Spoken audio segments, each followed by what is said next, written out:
जय गुरुदेव जय गुरुदेव। जय गुरुदेव जय गुरुदेव। ओम अशरण शरण शरण प्रभुले। ओम शरण शरण शरण प्रभुले। ओम जय गुरुदेव जय गुरुदेव। ओम जय गुरुदेव जय गुरुदेव। गुरु राखहि जो कोप विधाता। गुरु राखहि जो कोप विधाता। गुरु रूठे नहीं को जग त्राता। गुरु रूठे नहीं को जग त्राता। गुरु के वचन प्रति तन जाई। गुरु के वचन प्रति तन जाई। सपने हूँ सुख मन सुख सिद्धि ताही। सपने हूँ सुख मन सुख सिद्धि ताही। ओम जय गुरुदेव जय गुरुदेव। ओम जय गुरुदेव जय गुरुदेव। आज का प्रश्न है ज्ञान।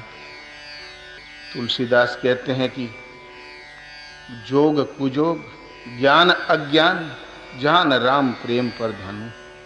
गीता में भगवान कृष्ण कहते हैं यो माम अजम अनादिम च वेत्ति लोक महेश्वरम अशम मूढ़ से मृत्येषु सर्व पाप ही प्रमुच्यते। जो मुझ अजन्मा अनादि संपूर्ण लोकों के महान ईश्वर को विदित कर लेता है, वो मरण धर्मा मनुष्यों में ज्ञानवान है। वो संपूर्ण पापों से मुक्त हो जाता है, उसका पुनर्जन्म नहीं होता। ज्ञान कोई ऐसी सत्ता है कि इधर ज्ञान और उधर पापों से मुक्ति, इधर ज्ञान और इधर पुनर्जन्म से छुटकारा। और वो है क्या? मुझ अजन्मा अनादि को जो विदित कर लेता है, वो मरण धर्मा मनुष्य में ज्ञानवान, अर्थात प्रत्यक्ष जानकारी के साथ मिलने वाली अनुभूति ज्ञान है। एक स्थान पर कहते हैं अध्यात्म ज्ञान नित्यत्वम तत्व ज्ञानार्थ दर्शनम एतज ज्ञानम प्रोक्तमिति अज्ञानम यदतोन्यथा। जो आत्मा के आधिपत्य में निरंतर चलता है, आत्मा के आधिपत्य में निरंतर आचरण करता है और उन प्रभु के इशारे पर चलते चलते परम तत्व परमात्मा को जो विदित कर लेता है, वो ज्ञान है। इसके विपरीत जो कुछ भी सृष्टि में है अज्ञान है। चाहे पोथा पढ़ो चाहे भागवत। पूज्य महाराज जी का कहना था जब तक इष्ट रथी न हो हृदय से, भगवान तुम्हें भजन ने पढ़ाए, तब तक पूर्ण निवृत्ति दिला देने वाला भजन जागृत ही नहीं हुआ।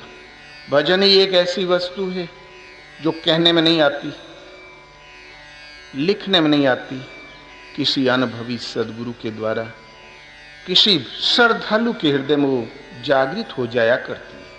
वो जागृति का प्रमाण ये है, जिस परमात्मा की हमें चाह है और जिस सतह पर हम खड़े हैं, हमारी पुकार ऐसी हो कि प्रभु उतर आए, हमारे पास आ जाए, आत्मा से अभिन्न होकर खड़ा हो जाए और हमारा मार्गदर्शन करने लगे। तो आत्मा के आत्मा माने परमात्मा, भगवान के निर्देश में, आत्मा के आधिपत्य में निरंतर चलना, निरंतर आचरण, अध्यात्म ज्ञान नित्यत्व, निरंतर आत्मा के आधिपत्य में चलना, जैसा इशारा मिले, जो आदेश मिले उसका पालन करना, उनके प्रभु के संरक्षण में चलते चलते परम तत्व परमात्मा का प्रत्यक्ष दर्शन ज्ञान है।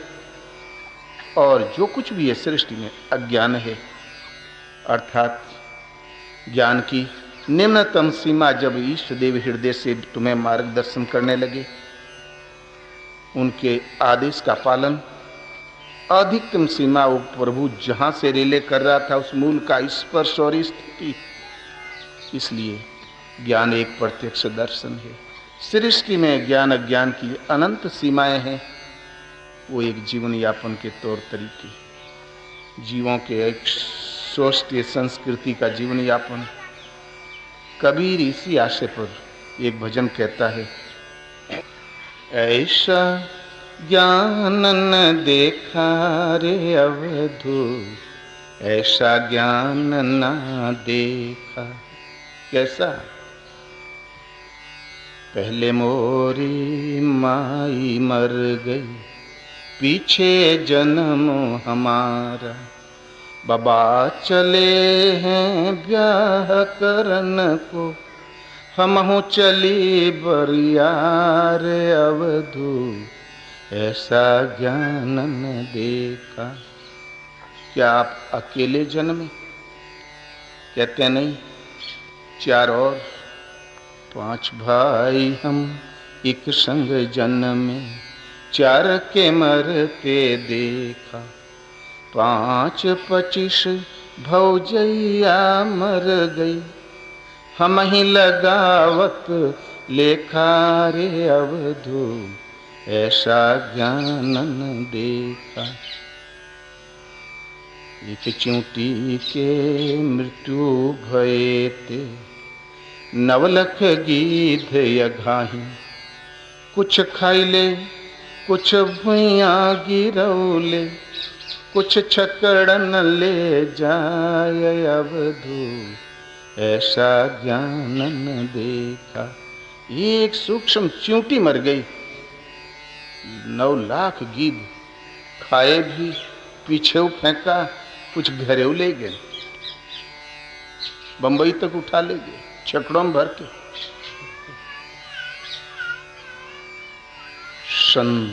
भला उस संतोष तखत पर मन राजा, संतोष तखत पर जन राजा, विवेक लगी दरवानी, जगमग ज्योति जरे घट भीतर, मुक्ति भरे जहाँ पानी रे अवधू, ऐसा ज्ञान न देखा।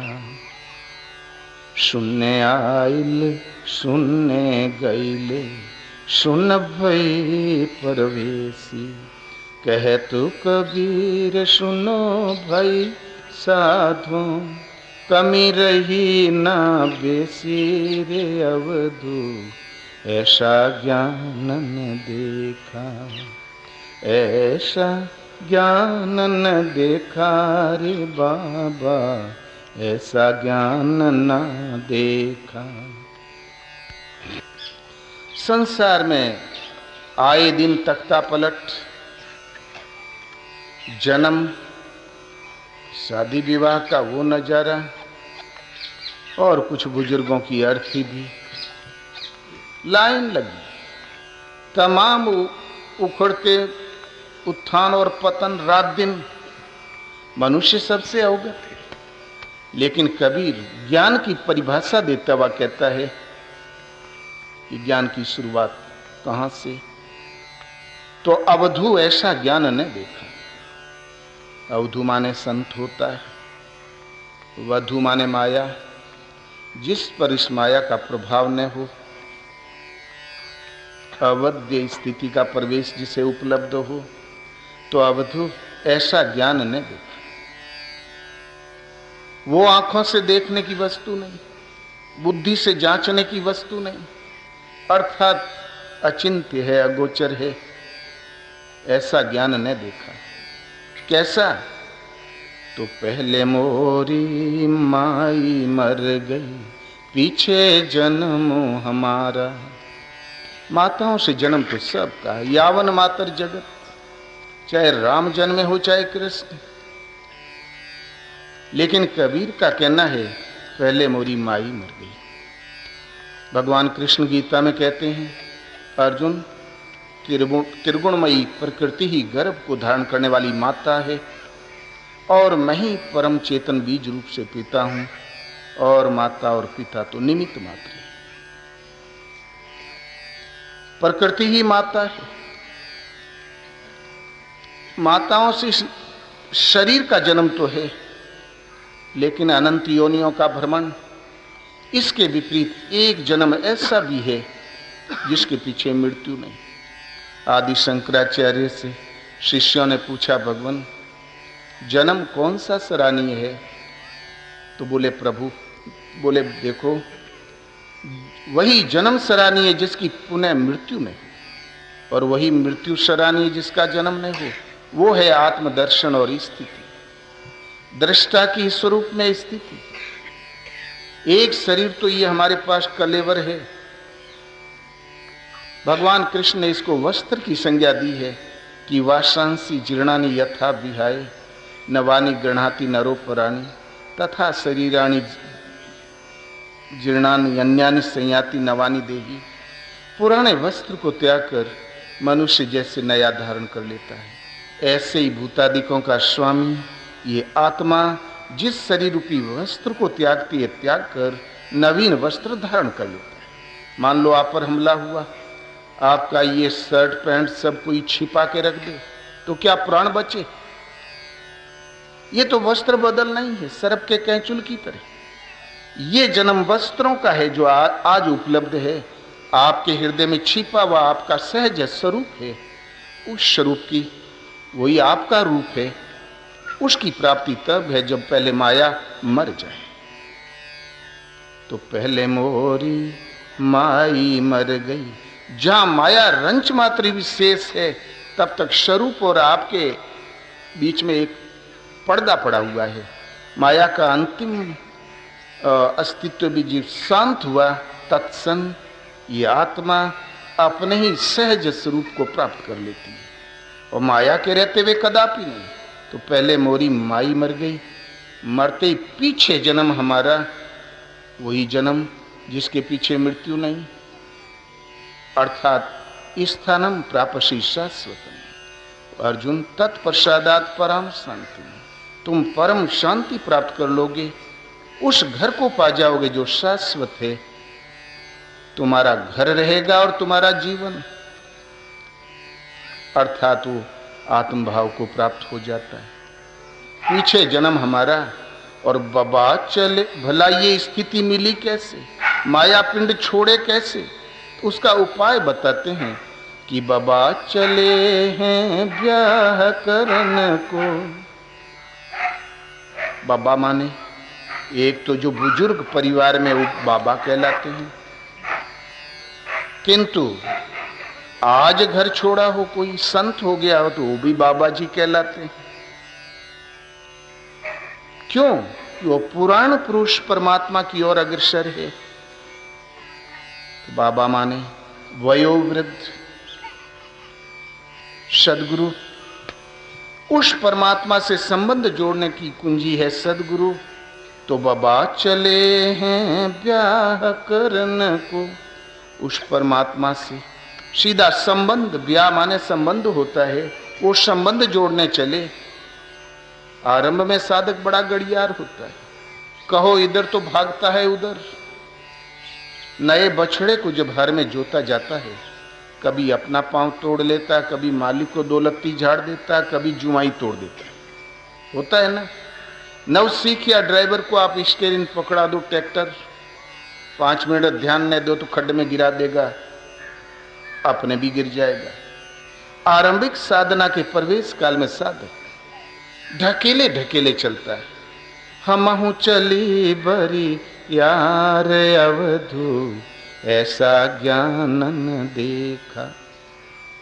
बाबा माने सदगुरु आदि शंकराचार्य दिग्विजय करते हुए प्रयाग पहुंचे, तो एक महापुरुष थे कर्मकांडी, वो भूसी पर आग लगा के ऊपर बैठे हुए थे, तिल तिल जल के शरीर नष्ट करने में लगे हुए थे।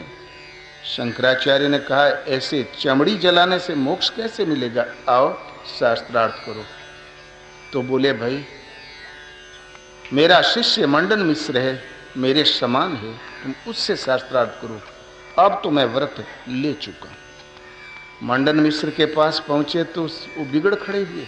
ओ कुतो मुंडी, तुम कल का लड़का, तुम्हें सन्यास लेने का अधिकार कहाँ? सन्यास तो वृद्धों को। शंकराचार्य ने कहा, ऐसा है महोदय, आप अभी बालक हैं, शरीर के बाल पक गए हैं तो इस चमड़ी के बाल पक गए। झुर्रियां पड़ गई थी, इस वस्त्र में झुर्रियां पड़ गई। और सयान वो है जो आत्म तृप्त और आत्म स्थित है। मैं बुजुर्ग हूं, आप अभी बालक हैं, आपको बहुत कुछ सीखना है। कई दिन सत्संग चला, अंत में उनको सरेंडर करना पड़ा। उनकी आयु थी 75 वर्ष और उस समय शंकराचार्य की आयु 18 वर्ष। जो सब का पुराण पुरुष आत्म तत्व को प्राप्त आत्म स्थित है, ऐसा महापुरुष ही सदगुरु होता है। वो सब के वयोवृद्ध बुजुर्ग बाबा, वे एक भटके हुए पथी को पकड़ के और सीधा परमात्मा संबंध जोड़ देते हैं। तो बाबा चले हैं ब्याह करन को और हमहू चली बरियार, ढकेले ढकेले लाख सिखाओ, बालक भूल करते ही हैं। तो क्या आपका अकेले जन्म हुआ? तो कहते हैं नहीं, 5 भाई हम एक संग जन्मे, 4 के मरते देखा। पहले हमारी इंद्रियें, 5 ज्ञाने इंद्रियें, रूप रस गंध शब्द स्पर्श, इसके पीछे अहरनिश भागती रहती है। ये 5 सिमट के इष्टोन्मुखी प्रवाहित हो गई। उन सदगुरु के आदेश के अनुसार आचरण करने से बहिर्मुखी थी, अंतर्मुखी हो गई। बाहर रूप देख रहा था, हृदय में इष्ट का स्वरूप पकड़ने लगा। बाहर रस ढूंढता था सुख के लिए और भगवान के ब्रह्म पीयूष का संचार पाने लगा। प्रभु की दिव्य गंध पकड़ने लगा। जहां स्पर्श बाहर ढूंढता था, पावन चरणों का स्पर्श पाने लगा। और जो वाणी सुनता था किस्म किस्म की एकमात्र सुख के लिए हरि के भगवान की आवाज पकड़ने लगा, ईश्वर की वाणी सुनने लगा। क्रमशः 4 विधियों से ये जन्म होता है।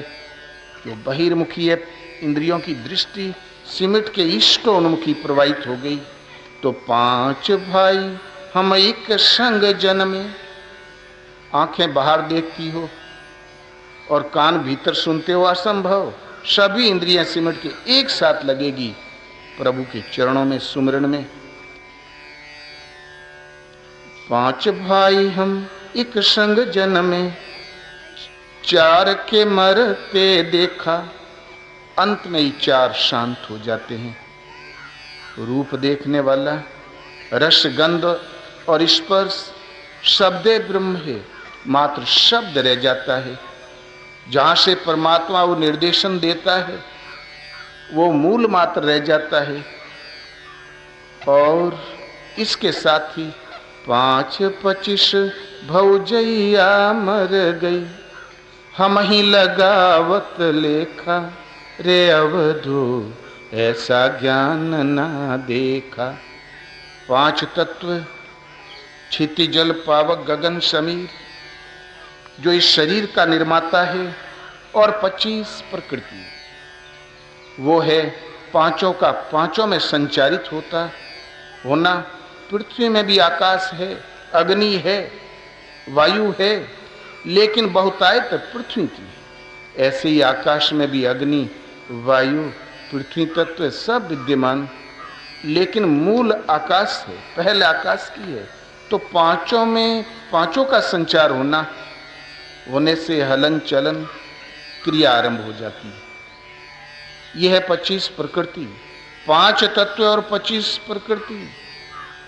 तो 5-25 भवजैया मर गई। यह है भव माने होता संसार। ये संसार में बारंबार जन्म देने का कारण था, वो ही मिट गई। कब? पहले 5 इंद्रियों से इष्टोन्मुख हुआ, फिर रूप रस शब्द स्पर्श तो शांत हो गया, शब्द ब्रह्म है, शब्द मात्र रह गया। उस समय 5 तत्व और 25 प्रकृति जो आवागमन में बारंबार भटकाने वाली थी, वो भी शांत हो गई। लेकिन हम ही लगावत लेखा, रे अवधू ऐसा ज्ञान ना देखा। लेकिन ये स्थिति भक्त के हृदय की है, वही जानता है। जिसके हृदय में ये स्थिति आ गई हो, कह जाने जी अपना कह रहे जनाबे पीव, या तो वो जानता है जिसमें वो स्थिति आई, या भगवान करुणा करके किसी को जना दें तो वो भी जान जाता है। पूरब की घटना है, हमारे गुरुदेव के भी गुरुदेव एक पागल विक्षिप्त और उन्मत्त की तरह घुमा करते थे। महाराज जी ने बताया कि 50 बार उनको हमने देखा रोड पे, लोग कह रहे थे पागल है, मैं भी जानता था पागल है, लेकिन आकाशवाणी हुई इस मंदिर में तुम्हारे गुरु महाराज हैं। जब मंदिर में घूम के देखा, बड़ी झुंझलाहट हुई, अंधेरा धूप था, पता नहीं कौन मेरे पीछे लगा है। आवाज आई, इसमें गुरु महाराज, इसमें तो कोई नहीं। इतने में खांसने की आवाज आई, वास्तव में वो महापुरुष बैठे थे। प्रकाश की व्यवस्था किया, 3 दिन 3 रात सेवा में लगे ही रह गए। इस अल्प अवधि में साधना क्रम समझा और भजन में लग गए। महाराज महाराज हो गए। उनके हृदय में वो स्थिति थी, प्रकृति का मिट जाना और शब्द ब्रह्म की स्थिति पाना। लेकिन हम ही लगावत लेखा, वही जानता है जिसमें वो घटित हुआ, अथवा प्रभु करुणा करके जिससे दिखा दें। महाराज कहें हम उन्हें पागल जानते थे, भगवान ने आदेश दिया ये तुम्हारे गुरु महाराज, तो भगवान जिससे समझा दे वो भी जान जाएगा। अगले पद में कहते हैं चित्त तो संसार इतना बड़ा जितना संसार, लेकिन जिस योगी का चित्त सदगुरु के शरण में सतत अभ्यास करते करते प्रकृति का आवरण शांत हो गया, शब्द मात्र रह गया, उस वक्त चित्त इतना सूक्ष्म हो जाता है जितनी बारीक वाली चींटी। तो योगी के जीते हुए चित्त को चींटी की संज्ञा दी है महापुरुषों ने, लेकिन है जिंदा।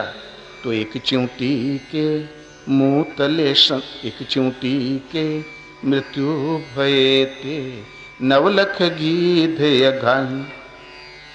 योगी के सिमटे हुए संयत चित्त को, निरुद्ध चित्त को बारीक वाली चींटी की संज्ञा दी। चित्त तो इतना बड़ा, तुलसीदास कह चिद विलास जग बूझत बूझत बूझे। एक स्थान पर वो महापुरुष कहते हैं कि अशन वशन पशु वस्तु विविध विधि वशमणि में रह जैसे, स्वर्ग नरक चरे अचर लोक बहु बसत मध्य मन तैसे। अशन माने भोजन, वसन माने वस्त्र, विविध प्रकार की सामग्री, सवारी, साधन, इज्जत, प्रतिष्ठा, बाग बगीचा, खेत क्यारी, सब एक वेश कीमती मणि में बसता है, क्योंकि उसकी कीमत करोड़ों में है। ठीक इसी प्रकार से मन के अंतराल में स्वर्ग, नरक, चर और अचर संपूर्ण लोक विद्यमान है। तो चित्त तो इतना बड़ा जितना संसार, विधाता की सृष्टि इसमें समाई हुई।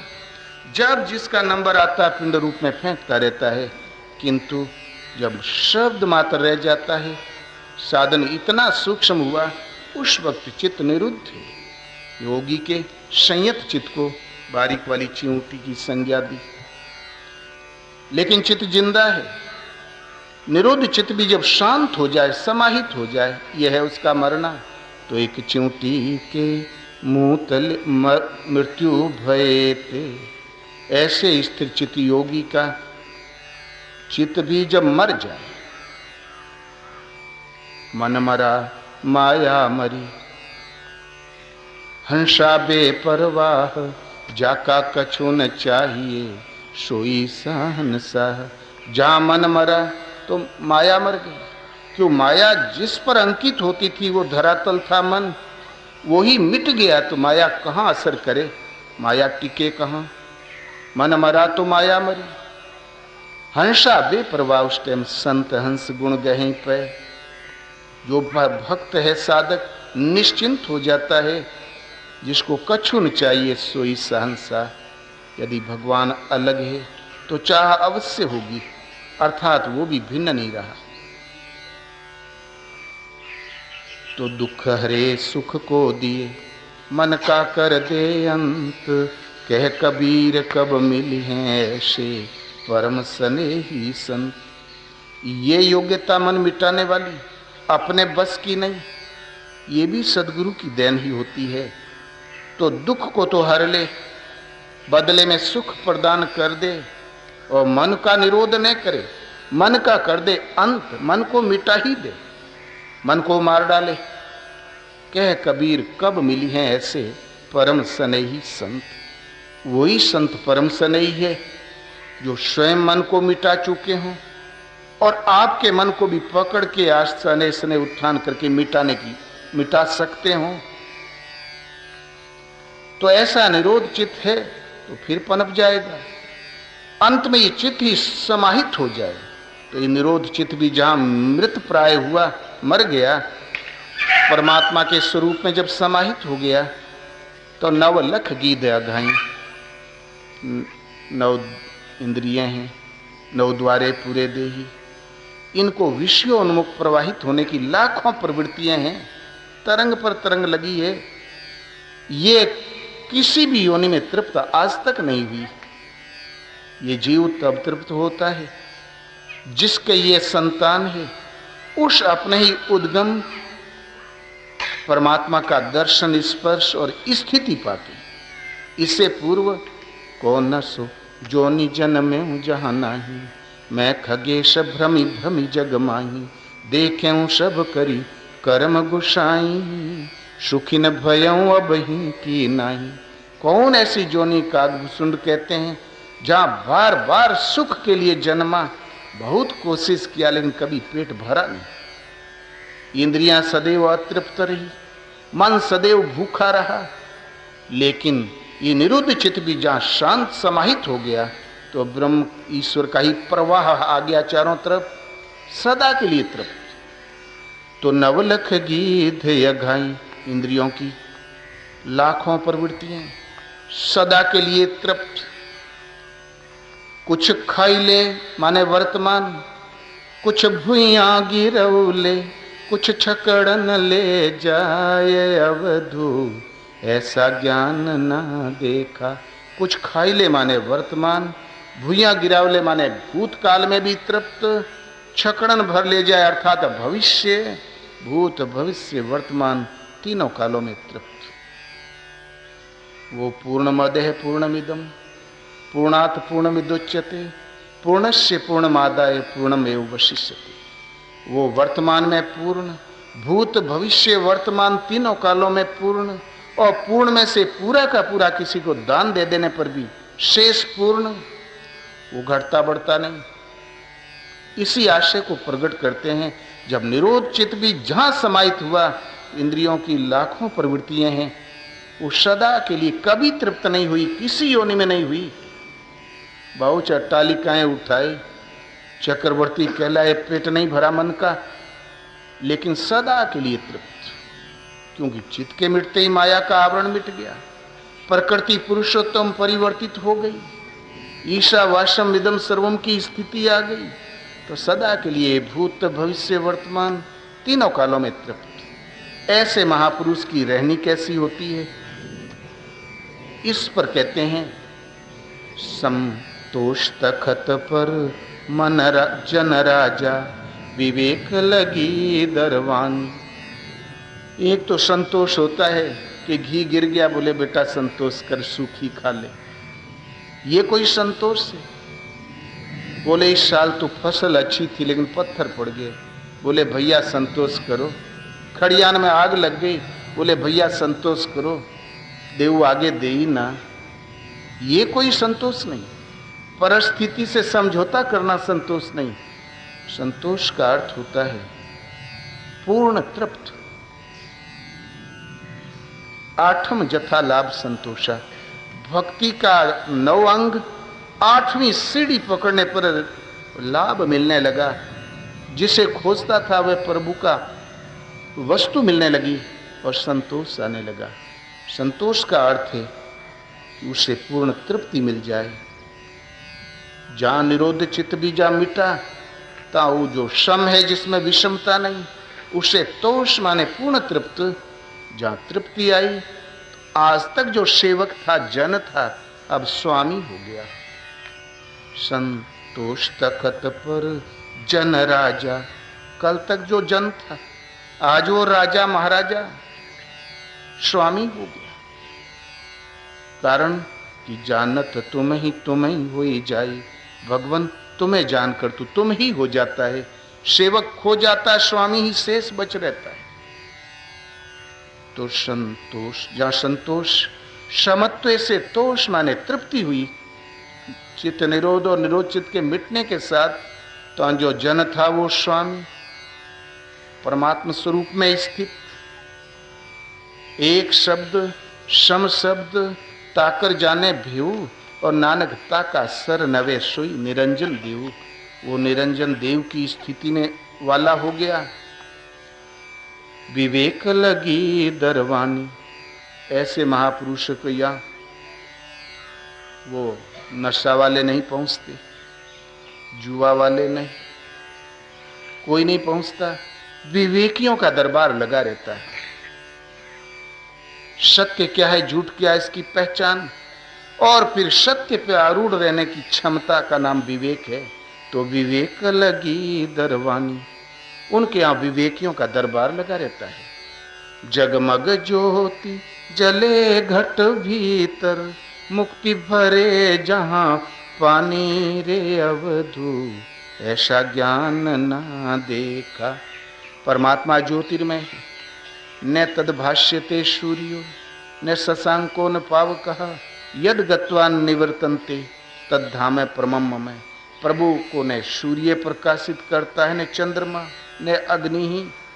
वो स्वयं प्रकाश स्वरूप ज्योतिर्मय है। तो जगमग ज्योति सदगुरु के सानिध्य में चला, पहले बरियाय चला, फिर चित्त का निरोध हुआ। निरोध चित्त भी जब मिट गया, मृत हो गया, तो समत्व से तोष मिला। सेवक था, स्वामी दृष्टा स्वरूप में स्थित हुआ, जन राजा। और फिर विवेकियों का दरबार लगा। और उस महापुरुष की रहनी क्या, जगमग ज्योति जरे घट भीतर। हृदय में उस जिस तत्व को उसने पाया है, ज्योतिर्मय परमात्मा को, वो हृदय में जगमग सदा एक रस ने घटती है न बढ़ती।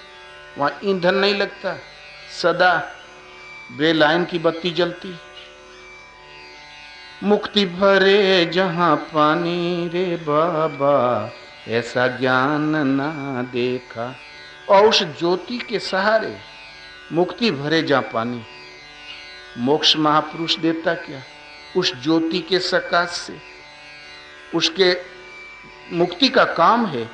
जो विवेकी आए हैं उनकी आपूर्ति करे, उनकी प्यास बुताए, उनको तृप्ति प्रदान करे, मोक्ष पर्यंत दूरी तय कराए। संतों की महाराज जी का कहना था, सब दानी ही तो बने हैं। 10 रुपया फेंकते हैं, बदले में हाथी मांगते हैं। असली दाता मैं हूं, जो मोक्ष दान देता हूं। ये क्षमता केवल उन सद्गुरुओं में होती है जो समत्व से तृप्त है, तोष है। और उस तखत पर जो जन था, स्वामी की स्थिति में आया, वो जिसे प्राप्त किया वो ज्योति सदा जगमग हृदय में। और मुक्ति भरे जहां पानी, मुक्ति का काम है कि जो आगंतुक विवेकी आया उसका श्रद्धा संस्कार कैसा, उसी के अनुपात से उसकी आपूर्ति करे। ऐसे महापुरुषों के यहाँ मुक्ति चाहो चाहे न चाहो, वहां स्वतः संचारित हो जाएगी। मुक्ति के संस्कारों का सूत्रपात हो जाएगा। काकभूषुंड आश्रम में हंस पहुंचते थे। कबीर कहता वहां विवेकियों का दरबार लगा रहता है, और मदिरा पीने वाले वहां नहीं बैठेंगे, क्यों, वहां मिलती ही नहीं। अंत में कहते हैं कि शून्य आइल शून्य गईले, शून्य भई परवेशी।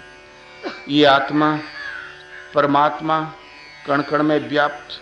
विवेकानंद से एक ही प्रश्न किया, भला ये गुलाम देश का पादड़ी सन्यासी क्या बता देगा।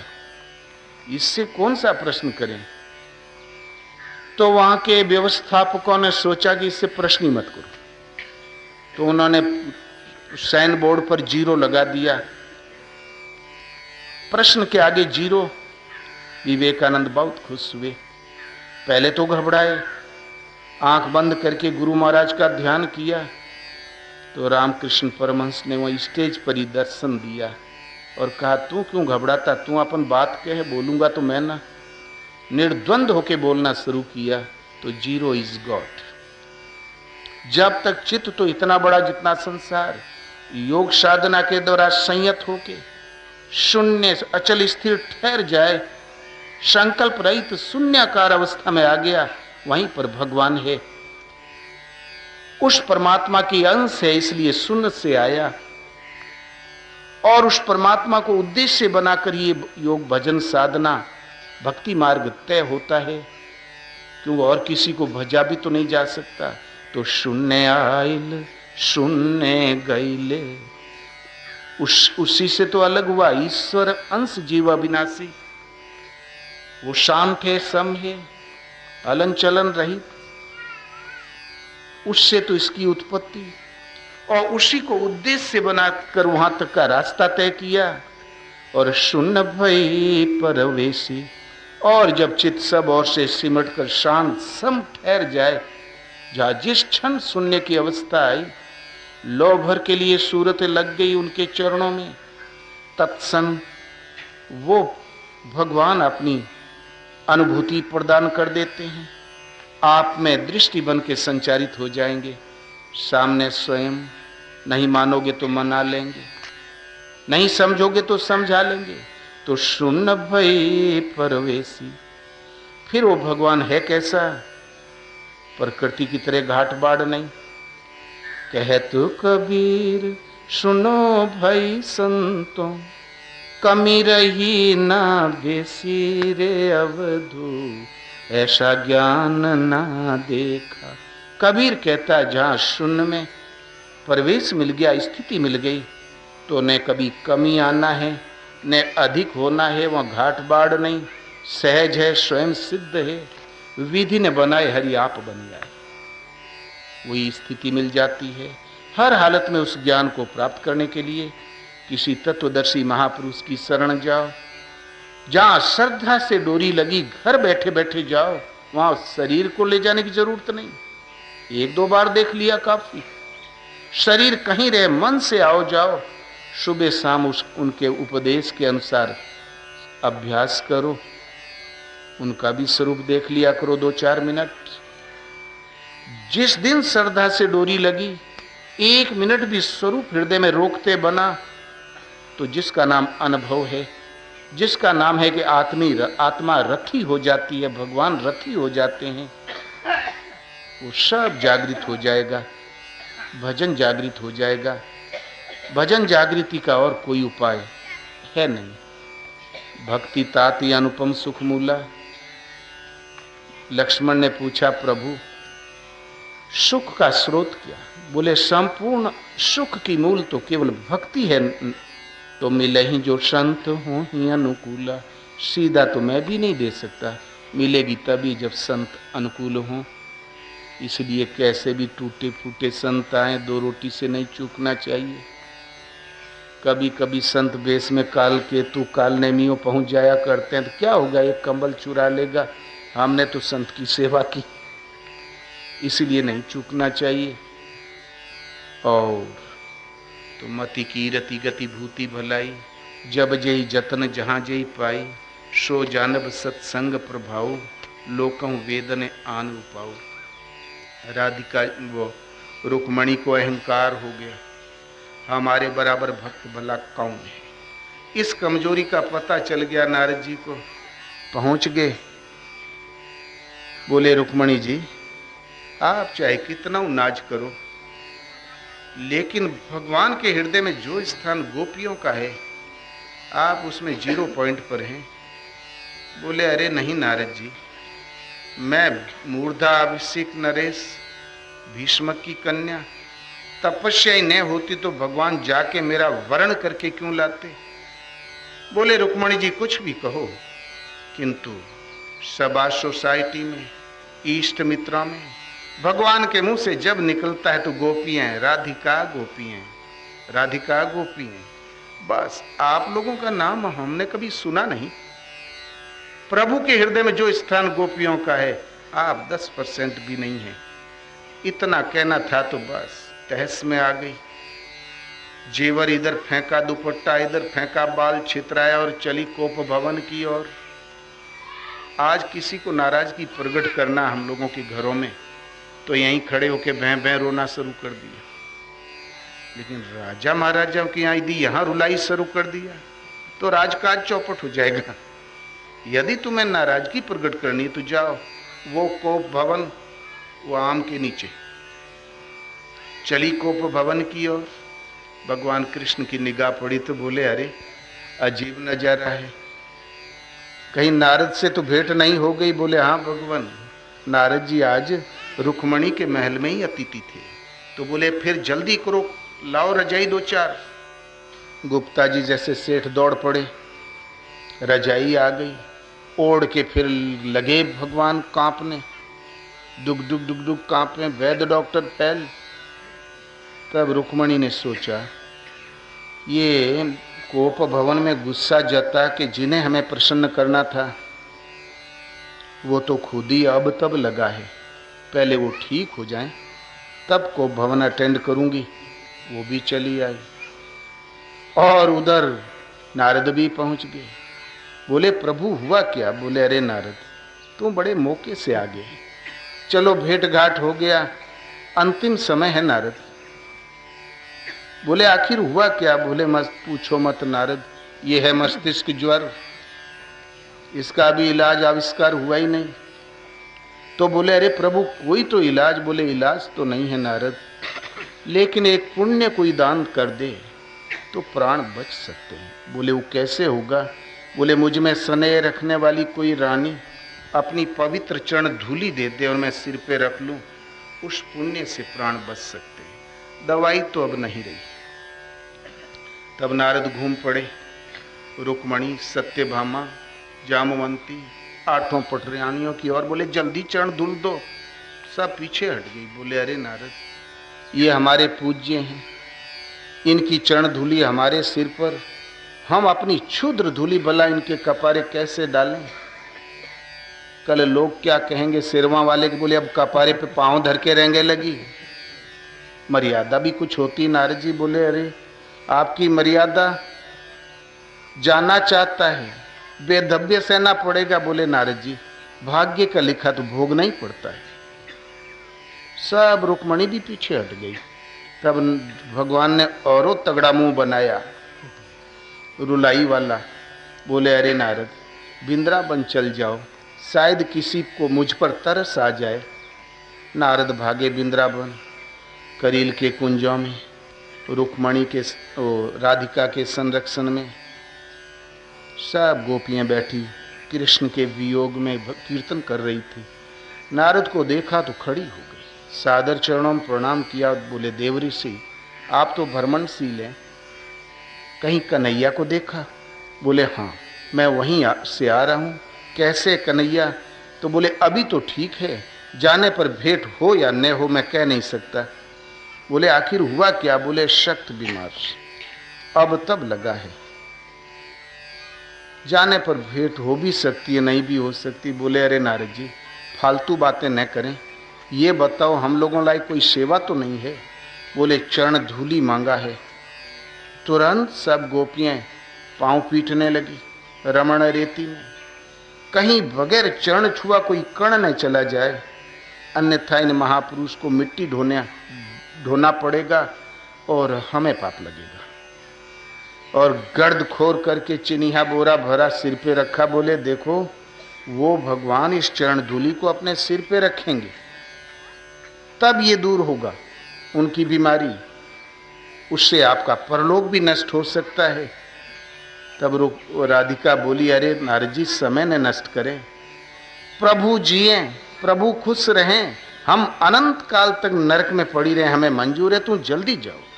बातों में जितना समय नष्ट करते हो उतना प्रभु को कष्ट हो रहा होगा। सीधे भागे नारद। भला बिना ढोने वाला बाबा, भेंट हो गई चिनिया बोरा से। वो मट्टी कांखत कांखत पहुंचे, ले जाके पटका पसीने में लथपथ, बोले ले आपन चरण धूली। भगवान उठ के बैठ गए, सारा गर्दा अपने सिर पे डाल दिया। बोले अरे नारद, ये सत्यभामा रुक्मणी इत्यादि इन पटरानियों का और गोपियों का कौन मुकाबला? गोपियों की चरण धूली मेरी चरण धूल है, गोपियों में मैं हूं और वो मुझ में है, मेरा स्वरूप है, वो स्वरूपस्थ है। इन बेचारियों को था एकाध जन्म और भटकना पड़ेगा, अभी परलोक आगे और ये दूर हैं। इनका कौन मुकाबला गोपियों से? वो मेरी आत्मा है, वो मेरे स्वरूप है, वो मेरे में स्थित है, मैं उनमें और वो मुझ में है, मेरी उनकी चरण धूली एक है। तब उस दिन से रुक्मणी जी का नशा ठंडा हो गया, भक्ति की गरिमा चली गई। पहले रूप पे पौसाके बना के टहला करे, कुछ करे ना, भक्त शिरोमणि जो ठहरी। उस दिन से झाड़ुओं लगावे लगी, चाकियों हाके लगी, भगवान की गृहस्थी सुधर गई। आज किसी से कोई द्वेष करता है, आप मुंह फुला लोगे। नारद ने तो घर ही बिगाड़ दिया था कृष्ण का, मुंह नहीं फुलाया। बोले अरे नारद, तुम बड़े मौके से आए हो। वैर से वैर बढ़ता है, प्रेम से धुलाई हो जाती सदा के लिए। आए थे बिगाड़ करने, वो बेचारी रुक्मणी का भी कल्याण हो गया, गोपियों की महिमा स्थापित हो गई, नारद की श्रद्धा जग गई और भगवान की गृहस्थी संवर गई। पहले रुक्मणी रोटी थोड़ी देत रही, दासियों से इशारे से बुलावत रही। वो दिन से खूब दौड़े लगी काफी लेके। बोलो श्री गुरुदेव भगवान की जय। इसलिए माताओं को चाहिए, अपने कर्तव्य पालन का ही नाम जीवन है, कर्तव्य पालन का ही नाम शुभ संस्कार संस्कृति है। बैठ के जीवन काटने की अपेक्षा सेवा, बच्चों की सेवा, कीर्तन घरों में होना चाहिए, उससे बस मासूम बच्चों में, बिटियों में शुभ संस्कार का सृजन होता है। सेवा में कटौती नहीं, तो घर स्वर्ग है। बड़ों का अदब और छोटों से प्यार, यदि इतना व्रत कोई ले ले तो घर सदा स्वर्ग रहता है। और जहाँ टिन टिन करके खटिया में लेट गए तो फिर 2 दिन 10 दिन सही है, फिर तो रोग जीवन नरक, घरों का जीवन भी नरक। बोलो श्री गुरुदेव भगवान की।